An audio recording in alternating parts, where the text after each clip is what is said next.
Hello, everyone, and welcome to today's special feature on the PBNSG. We have a really special guest today that I'm so excited to hear what he has to say. But I want to welcome all of you who are watching live today and those who are watching the replay, including our first timers and our returning members. First, let me recognize the PBNSG team here. We have Paul Chatlin. He's the founder of PBNSG and the face of an amazing inspirational story. He went from nearly dead of a heart attack to now strong and vibrant by following a plant-based lifestyle. Marion Treese is our Director of Operations. Brett Nyquist is our Director of Technology, and Megan Burt is our Director of Support Groups. And we also have a specialized team of hosts who lead special meetings every month, monthly support groups through our membership platform. And Paul Chatlin, our founder, he likes to say that together we are as one, because we all have the same passion of helping people find success with the plant-based lifestyle. My name is Sid Notter. I'm a longtime nutrition educator and author, and I've been living a plant-based lifestyle in some form or fashion for the last 30 years. And I actually host an inflammation support group here on PBNSG on the first Tuesday night of every month. And nothing excites me more than to hear success stories of other people. So if you have a success story, I'd love to hear about that. I'm going to disable the chat button right now. I mean, the waiting room. Let me do that. Okay. So for those of you who are new to our events, PBNSG stands for Plant-Based Nutrition Support Group, and we're a nonprofit group that's dedicated to evidence-based research regarding whole food plant-based eating and how it helps to prevent and reverse disease. Through our membership platform too, you have access to all of these virtual events, cooking demos, the support group meetings that I talked about, the event recordings, and so much more. Plus, PBNSG is now offering personal one-on-one coaching to people that need extra help and extra support. And so if you go to pbnsg.org, you can subscribe to the newsletter and check the calendar there to see what's coming up. There's a store there. There's a plant-based cookbook with which over 100 chefs have contributed a lot of amazing recipes. That is on the website as well. So for those of you that are interested, PBNSG is on Facebook, Instagram, Twitter, TikTok, and YouTube. So before we get started with today's speaker, I'd like you to know that tomorrow there'll be an interview with Jane and Ann Esselstyn. Tomorrow is September 14th at 11 o'clock Eastern. And then on Tuesday, September 20th, Dr. Joel Furman will be here to give a presentation. And September 22nd, Carolyn Trapp will be here to talk about diabetes and remission. And then on September 29th, there'll be a cooking demo for fall recipes hosted by Vicki Brett Gock and Michelle Gallo. All right, so if you have any questions today for Dr. Chris Bryant, who's our speaker today, please type them in the chat box and we will answer the questions following his presentation. So let me tell you more about our presenter today and thank him so much for being with us today. His name is Chris Bryant. PhD, he's a social scientist and an expert on alternative protein markets and marketing. He's published several papers on consumer acceptance of cultivated meat, plant-based meat, and fermentation-derived animal product alternatives. Through his company, Bryant Research Limited, he works with alternative protein companies and nonprofits, including Formo, IV Farm Technologies, Aleph Farms, Wild Type, and the Good Food Institute. So thank you so much for being here today, Chris. We look forward to everything you have to share with us. Thank you so much, Sid, for the introduction. I'm going to go ahead and share my screen, and if you could just confirm that you can see what I can see. Yep, got it. Awesome. Okay, well, I'll jump right into it then.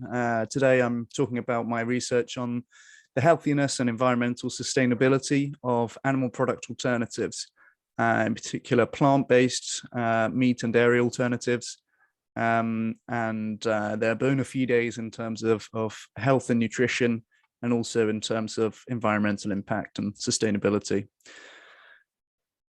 So a bit of background, first of all, and especially on the issues with the current food system.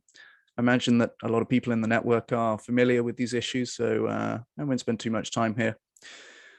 But broadly, there are three major problems with animal agriculture. The first is environmental, so as well as direct greenhouse gas emissions from rearing animals. Land use is a huge issue connected to animal agriculture. It's extremely inefficient use of land to feed crops to animals who can have, up to 120 calories of plant calories, yielding a single calorie of animal foods. And as a result of that, the vast majority of the land we use for agriculture is going to animal agriculture. That includes a lot of deforested land, as you can see here, land which is cleared out of natural forest, which is obviously a very important carbon sink in order to free up more land for rearing animals and growing feed to give to animals. One of the largest drivers of deforestation in the world today is animal agriculture. So the second issue is a public health issue, as well as antibiotics, which are constantly fed to farm animals as a prophylactic measure to prevent them from getting sick, and in some cases to encourage faster growth.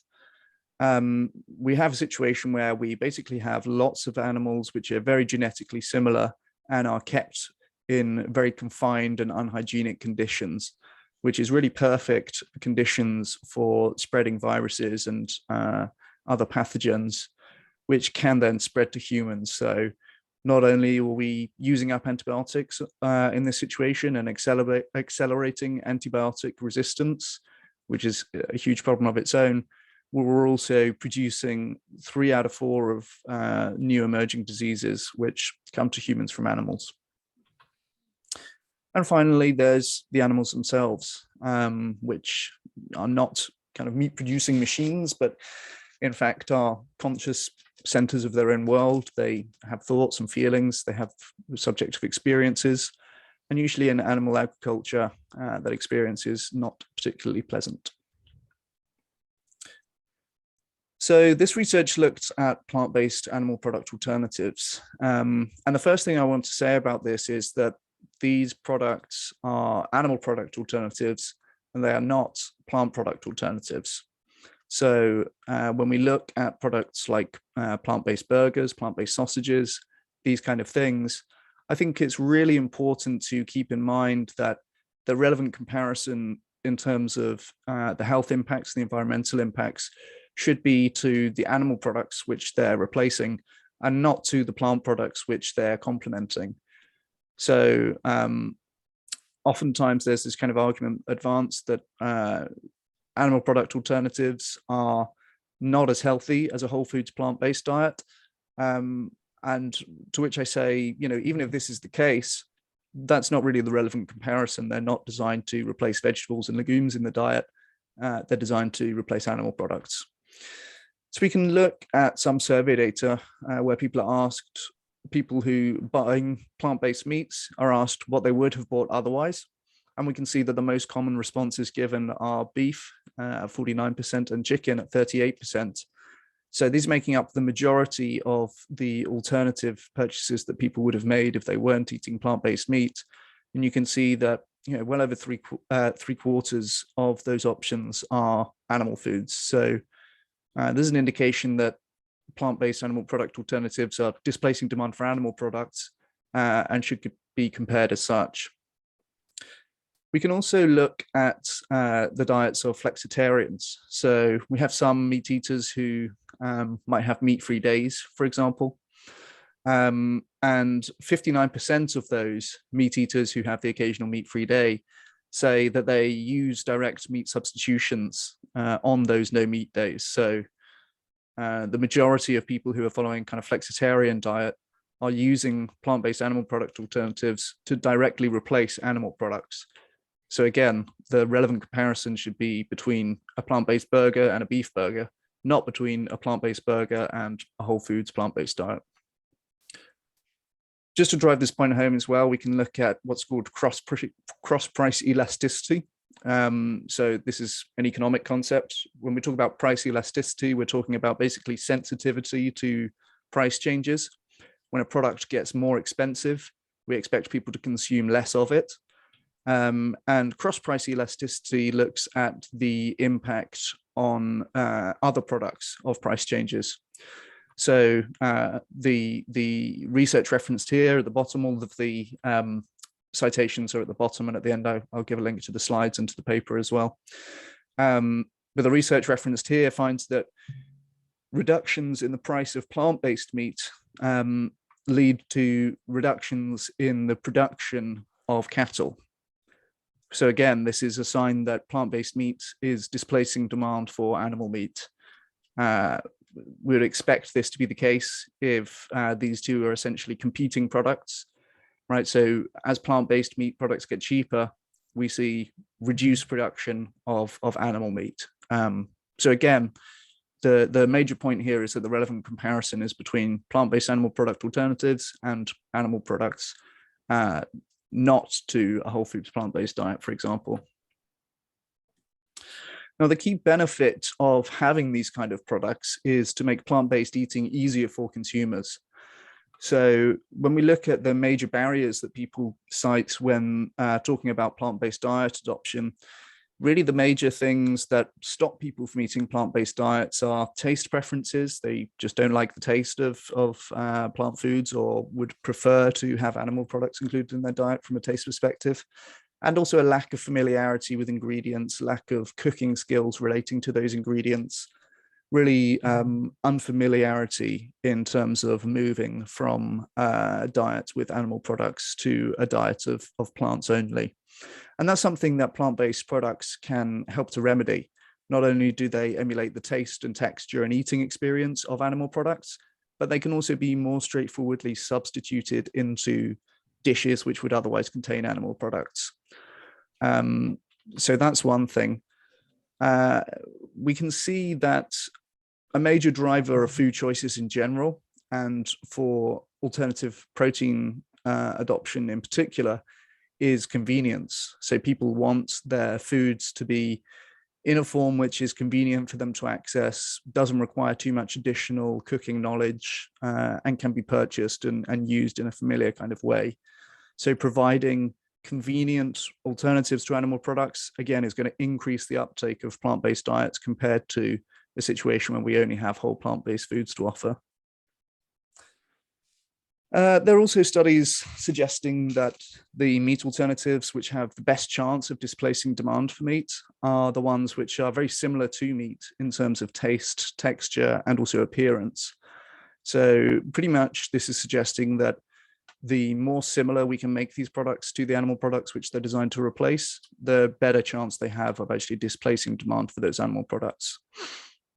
So all in all, this is telling us that plant-based animal product alternatives really address these key drivers of food choice and provide a much more straightforward, easier, more convenient, more tasty, and more familiar alternative for consumers who want to cut back on their animal product consumption, but are not on board with the whole food plant diet.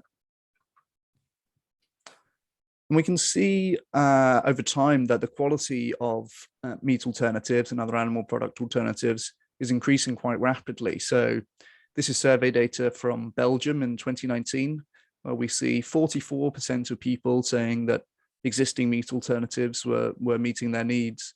When we ran the survey again in 2020, we saw a significant increase, up to 51% of people saying that these products were meeting their needs. So a 7 percentage point jump in just 1 year. We can see this is an indication that these products really are getting better, and quite quickly as well. So on to this study in particular. And again, we were looking at the healthiness and the environmental sustainability of plant-based animal product alternatives. So these are the search terms that we ran into the databases Web of Science and Scopus, which are storages for academic studies. And we were looking for studies to do with nutrition, health, or also environment and sustainability related to various different terms for plant-based meat, which we identified. We had our inclusion and exclusion criteria. So this is a guide as to what we would include in the study. And there's a few things to highlight here. We were looking at the nutrition and health aspects of plant-based animal product alternatives. We were not looking at papers which focused mainly on the sensory attributes. So there's a lot of research which looked at different ways of improving the tastiness of these products or rating the tastiness of different products. That's not something that we looked at here. We only looked at studies published in peer-reviewed journals since the year 2000. And we excluded any opinion or review papers that didn't have nutritional data of their own. We also didn't look at papers which were looking at the nutrition and sustainability of whole foods or kind of diets in general. We wanted to look at plant-based meats specifically. So this was our process of identifying studies. You'll see this in review papers where there's this kind of whittling down process. You identify as many studies as meet those search terms initially, and then kind of gradually filter out the ones which are not relevant. We also then got down to those which were relevant and then did citation tracking, where we went through all of those studies, identified studies that they were citing, and then assessed those studies for inclusion as well. And we also added some further studies from an expert review stage. So in total, the review included 43 different studies. I believe there were 33 looking at healthiness and 16 looking at the environmental impact, with a handful of those addressing both environmental impact and healthiness. So on to what we found from this, and I'll start with the healthiness first and then move on to sustainability. So first, on the nutritional profile, there are some drawbacks and some benefits compared to animal products. So again, the comparison is between plant-based animal product alternatives and animal products in particular, not plant products. And we do see some of the common problems with plant-based diets kind of recurring with animal product alternatives. So compared to the animal products that they're designed to displace, they're often lower in protein, lower in iron, and also B12, which are somewhat more difficult to get from plants than from animal products. And they also tended to have higher levels of sugar and salt in general.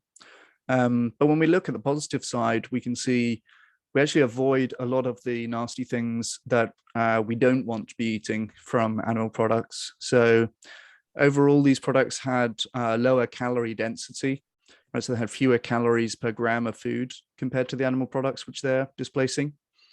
They also had lower levels of fat, and in particular saturated fat and trans fatty acids, which are particularly associated with different health problems associated with overconsumption of animal products.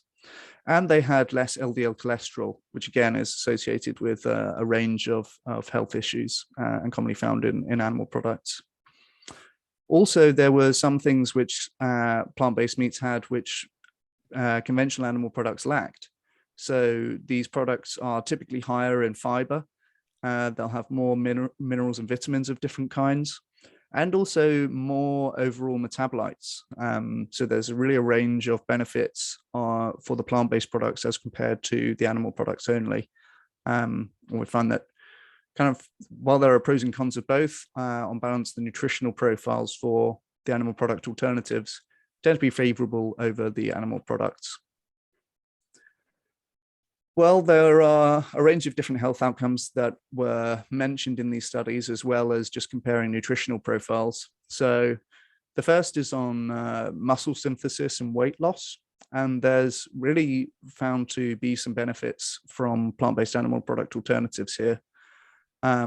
So looking at mycoprotein in particular, it's found that it has a very similar amino acid profile to milk proteins. And as a result of that, it is an effective way of, it is effective in muscle synthesis after exercise. So it was found to have a similar performance to eating chicken in a study which compared mycoprotein and chicken consumption after exercise. Both groups are found to have similar rates of muscle synthesis. There are other benefits beyond that in terms of mycoprotein as well. Those who ate the mycoproteins tended to have improved blood lipid profiles compared to eating animal products. They were less hungry for longer after the fact, meaning that mycoprotein can be a useful tool for people who are looking to reduce their overall calorie consumption and lose weight. And they also tended to reduce glycemia compared to animal products as well. There's another study, or a couple of studies here actually looking and comparing plant-based beef to conventional beef from animals. And it's found that people who consume plant-based meat lost significantly more weight compared to people who were eating beef from animals. So this is another benefit in terms of weight loss. I mentioned the sustained hunger reduction after eating alternative proteins. And in this case, it is associated with more weight loss as compared to animal products as well. There's a few studies looking at the implications of animal product alternatives for specific health conditions. So one study found that compared to animal product consumption, there was a reduced risk of hip fracture amongst those who were eating plant-based products. There's also reduced TMAO, which is a molecule linked to various forms of cardiovascular disease and found in red meat. And these products also entailed a slower and more sustained insulin release after eating. So the authors of this particular study were optimistic about its application for overweight and diabetic people. Plant-based animal product alternatives can also reduce cholesterol levels as compared to consuming animal products. There are some products developed in these studies which did so to a sufficient degree that they could carry a claim on the packaging that this product reduces cholesterol. They also increased butyrate production and metabolization, which is associated with improved gut health in one particular study, which compared those by comparing stool samples between people who were eating meat versus plant-based meat alternatives. And it was found that overall, integrating plant-based meat into diets in Europe could prevent over 50,000 premature deaths per year, with the majority of those coming from reduced incidence of heart disease, cancer, and stroke, which again are associated with overconsumption of meat and animal products. So there's a real range of health benefits associated with animal product alternatives compared to animal products. There's also a number of ways that in very recent research has been looking into ways that the healthiness can be improved further still. So there's some research suggesting that the integration of microalgae or certain forms of bacteria, as well as spirulina and the byproducts of jackfruit, can have additional benefits in terms of improving the nutritional profiles of these plant-based animal product alternatives. So adding these ingredients can have various benefits, including increasing the protein and B12 levels in plant-based meats, increasing the fiber, the vitamins, and also the antioxidants found in plant-based meats. So there are all sorts of innovations going on and ingredients as well as processing methods which can further improve the nutritional profile of these products. And there's also methods which can reduce some of the things which are undesirable in these products, in particular alpha-galactosides, which are associated with flatulence, and also phytic acid. Now, phytic acid is an interesting one to highlight. This is what's called an anti-nutrient.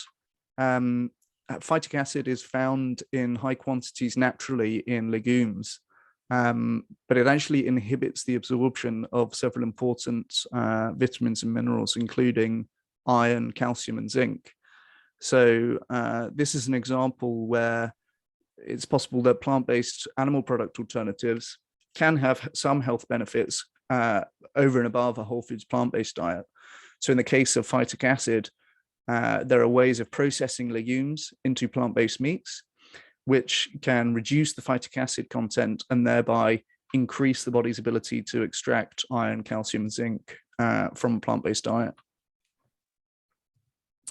So that's the healthiness section. I'll talk now about sustainability. Looking like I'm a little ahead of time, so maybe I'll have more time to address your questions as well. Well, we'll look first at greenhouse gas emissions, and per kilogram of food, it's found in the papers cited in the bottom right again, that plant-based meat, so 1 kilogram of plant-based meat production is associated with 2 kilograms of CO2 equivalent, compared to poultry, which is associated with up to 6 kilograms of CO2 equivalent, 11 kilograms of CO2 equivalent for pork, and a huge 120 kilograms of CO2 equivalent to produce 1 kilogram of beef. So we're looking at different estimates in different studies here, but an 82 to 98% efficiency increase in terms of greenhouse gas emissions when comparing plant-based meat to beef. Really large scale efficiency gains in terms of the environmental outcomes of these products. It's difficult to overstate the benefits that can be gained. There's various studies that are reviewed in the paper talking about just this huge extent to which we can reduce greenhouse gas emissions associated with food production by moving from animal products to plant-based products. The other major environmental benefit, or one of the other major environmental benefits, I should say, of plant-based meat alternatives compared to animal products is with land use. So it's a very inefficient use of land, as I mentioned, to be growing lots of crops to feed to animals, which waste a lot of the energy in those crops, and then take the meat from the animals. Well, the alternative can be to process the crops directly into plant-based meat alternatives. So this study cited found that plant-based meat alternatives demanded 93% less land as compared to animal products. And again, this is a really important factor in terms of climate change. Land use is one of the major drivers of the environmental impact of the agricultural system, and freeing up some of the land that's currently used to feed animals can have a huge impact in terms of enabling us to either restore that land to its natural state, in which case it can become a carbon sink, or use that land for other environmental purposes, such as renewable energy generation. On to water use and water pollution as well. When looking at plant-based meats compared to pork, we can see 3.5 times more water use being used for pork in this one particular study as compared to plant-based meat, and 6 times as much eutrophication associated with pork compared to plant-based meat. Eutrophication is where you have all of the outcomes of farming animals running into bodies of water and essentially stimulating plant growth in the water, which causes problems for the animal life in the water. So there's a lot involved there, which I won't go into now, but essentially this can be thought of as water pollution. There are also some studies comparing energy use between plant-based meats and animal products.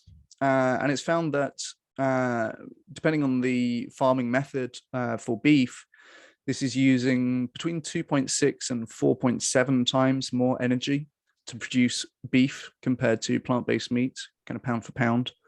And so as well as producing fewer greenhouse gas emissions, using less land and using less water, there's also a lower level of energy use going into plant-based meat alternatives as compared to animal products.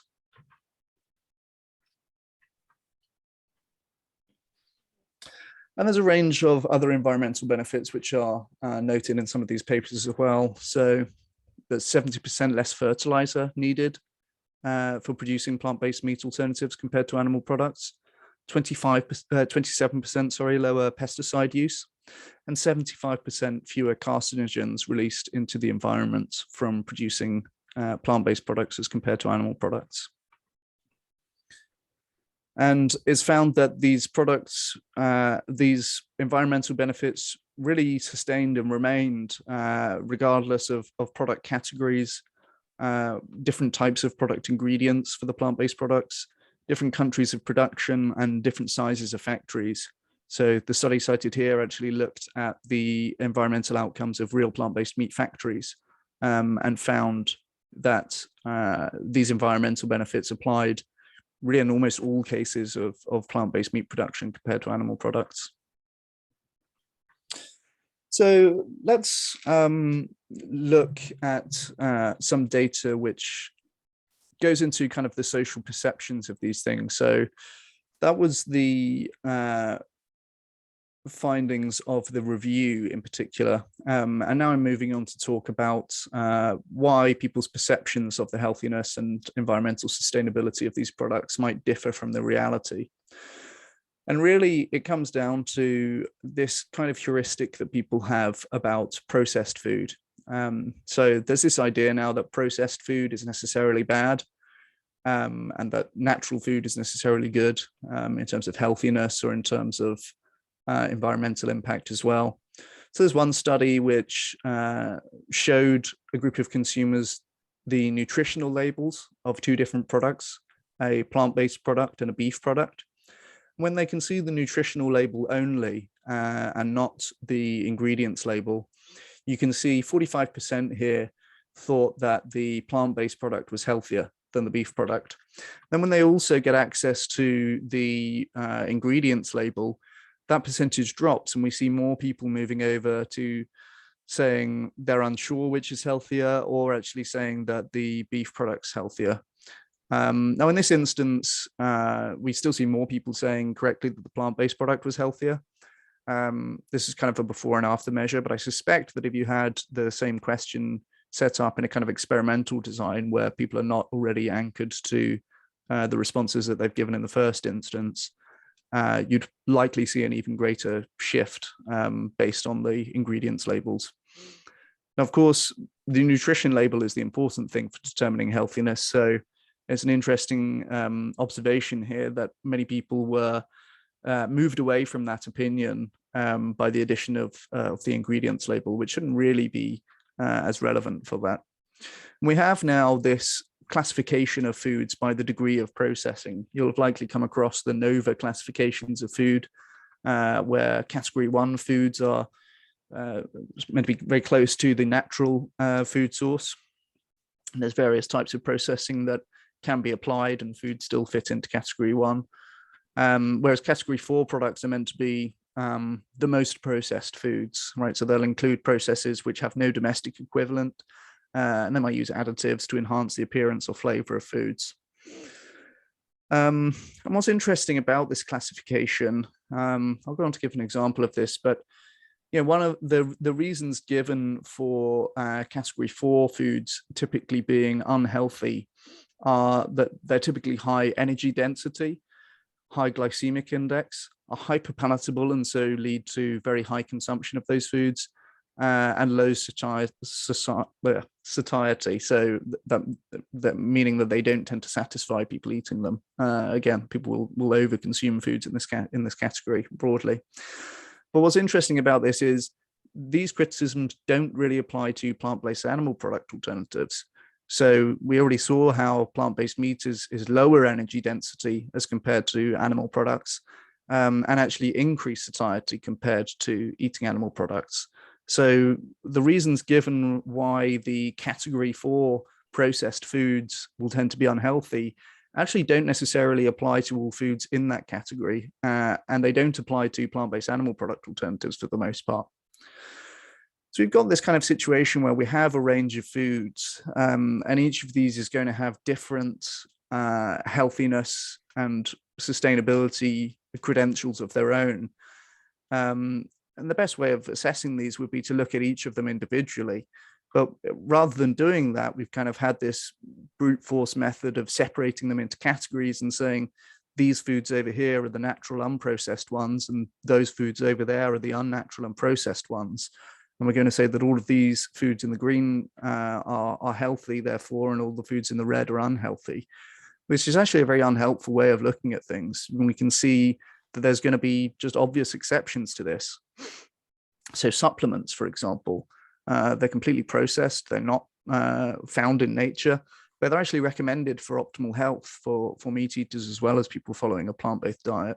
In many cases, doctors will recommend taking supplements, and they can be formulated such that the nutrients in them are even more accessible than the sources that you would find in nature. There are other processed foods which you can actually live on completely and have health benefits over a regular average diet. And on the unprocessed side, we have foods like red meat, which is not processed, but we know that consumption of red meat is associated with heart disease and cancer, which are some of the biggest killers that we have. Likewise, there's going to be other foods which are completely naturally occurring, like some forms of fungi and berries, which, again, they're completely natural, but some of these, if you eat them, you will die. So it's really not necessarily the case that more processed is more bad in terms of healthiness. There's going to be many exceptions to this.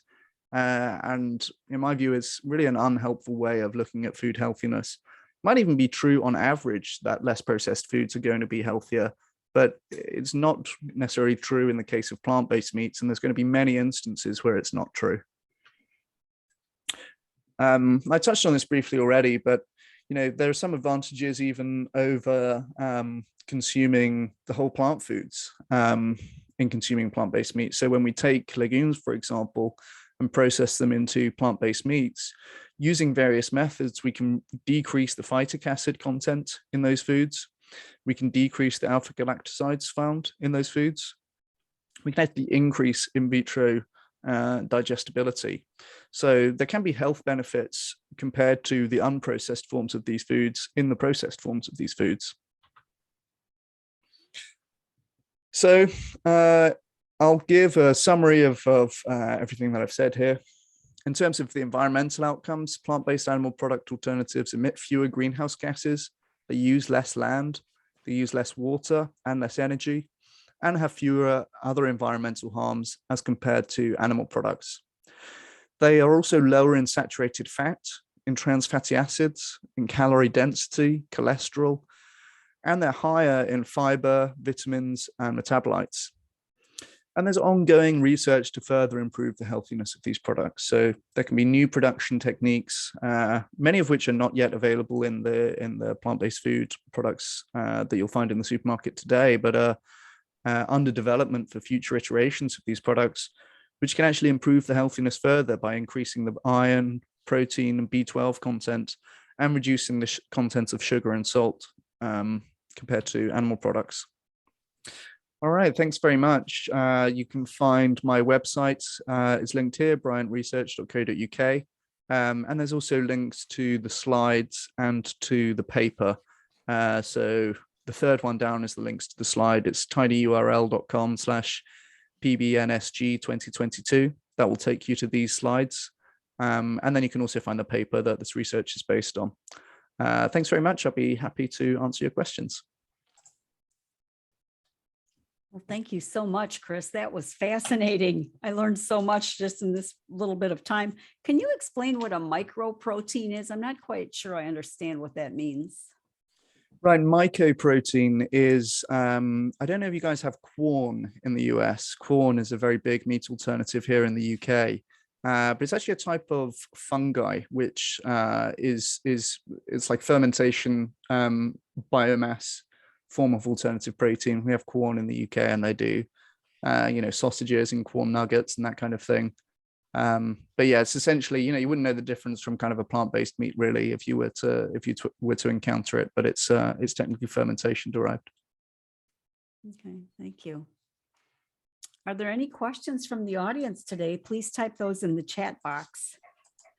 I just thought this was fascinating about how much land is actually used to produce animal foods. I knew it was quite a bit, but was just astounded by some of these statistics today.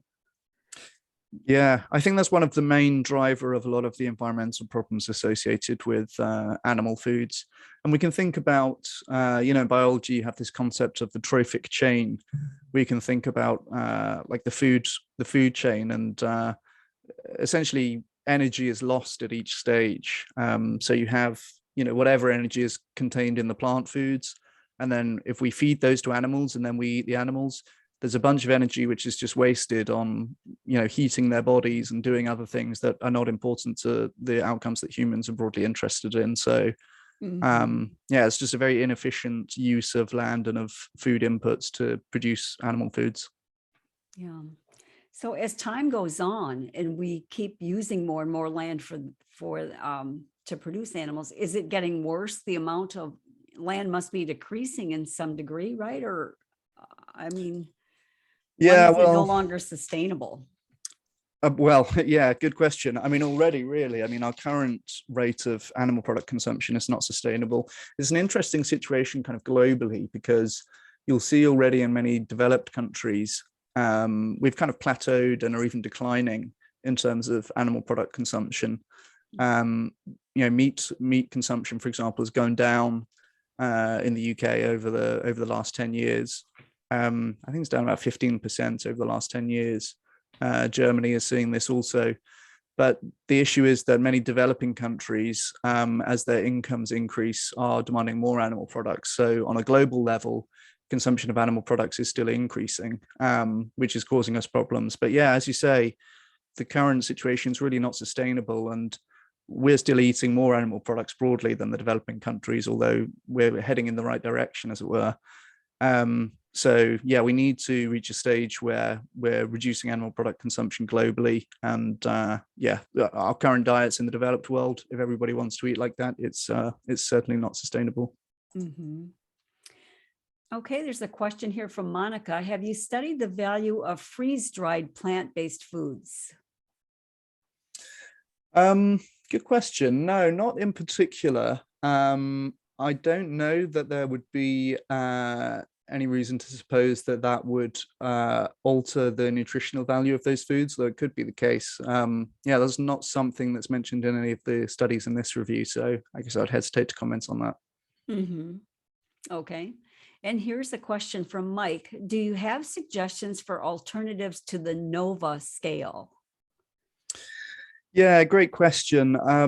This seems to be getting a lot of traction at the moment, this NOVA classification of foods, where they're classified by the degree of processing. And, so many of the determinants of classification on that scale really are arbitrary. There's things like, I mentioned that category 4 foods are processed in a way where there's no domestic equivalent. And it's just not at all clear why that would be important from a nutritional perspective. It's certainly not a given that if a food couldn't be processed similarly at home, then it's going to be unhealthy. To be honest, it's kind of amazing to me that this kind of heuristic that people have has been formalized in this kind of a way.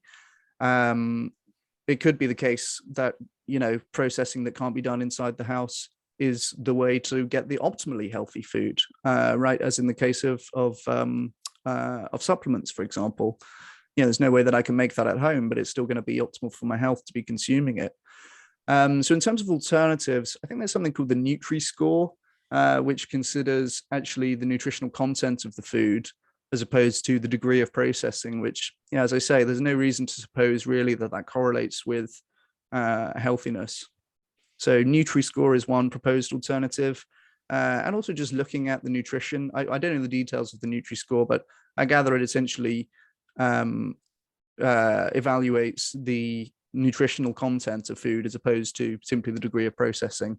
So yeah, just looking at the nutritional content basically. And there are various systems that governments have used to classify foods where I think in the UK we have like A scores and C scores. I can't remember the details of those, but I guess that's something to Google that you can look into. I believe that A scores is nutrients to avoid, and it's broadly like salt, saturated fat, and other things like that. So there are a few alternatives out there. It's kind of concerning to me that the NOVA classification is kind of gathering steam at the moment.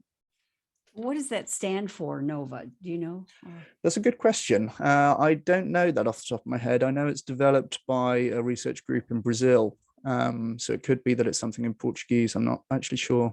Okay. All right. If there are any other questions out there, I had a comment and now it just went right out of my head here. Let's see. Well, I noticed from some of the emails that I get that there are more and more companies getting on board with alternative proteins, and they're trying all different type of things. You mentioned that, like different ingredients that they're trying to add. So where do you see that trend going?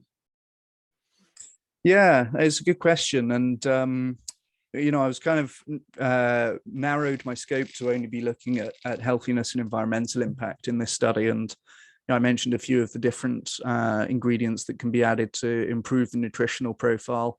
There's also some processing which can do that. Fermentation was one of the methods used to reduce phytic acid. So that's kind of on the health side. But of course, there's also various innovations going on to improve the sensory quality of these products, which, arguably from consumers' perspective is going to be even more important. New ingredients and ways of processing things which can make foods more tasty, more kind of sensorially appealing, and also to reduce the cost of production as well. These foods are much more efficient in their resource use, so it's reasonable to think that in the long term, these products are going to be cheaper than animal products, which demand a lot more land, demand a lot more energy inputs, and so on. I believe that the case is the reason why animal product alternatives tend to be more expensive currently is basically because they tend to be produced at smaller scales, and so they don't benefit from a lot of the economies of scale that already exist for animal products. There's also a kind of I'm going off a little bit what you asked me about here, but this is a particular hobby horse of mine recently. There's this kind of perverse tax incentives, at least in the UK, and I imagine that this is going to be the case in a lot of other places as well, where we have some foods which are tax exempt if they're considered like a necessary product. We have a group of products which are exempt from VAT in the UK, meaning that they'll tend to be cheaper to the consumer. And that includes meat and dairy products. So when you go to the supermarket and buy meat and dairy, there's no VAT paid on that because it's considered an essential sort of staple item. But the same discount of VAT is not applied to animal product alternatives for the most part. So you're still paying the VAT when you buy plant-based meat. Even though it's more sustainable and healthier for you, you're still paying the additional VAT that you don't pay when you buy the animal products. So I think that things like that are currently kind of making the playing field unlevel for animal product alternatives, but are potentially quite low-hanging fruit from a regulatory perspective. So asking for the same exemptions to be applied to animal product alternatives, I think, is quite a quick win that we can get for these products. Very interesting. All right. Well, I don't see any further questions in the chat box right now, but if anyone's watching the replay of this, I'm going to go ahead and put it in the chat here to please send a comment to connect@pbnsg.org, and we will see if we can reach out to Chris and ask him any follow-up questions that might come through. Awesome. Right. Yeah, please do. And you can find the slides here at tinyurl.com/pbnsg 2022. And you can find the paper that the slides are based on at tinyurl.com/pbapas 2022. Wow, so there's links for you. Very generous of you to share the links with us there to the slides and everything. Thank you, Chris. Thank you so much. My pleasure. And thanks so much for having me today.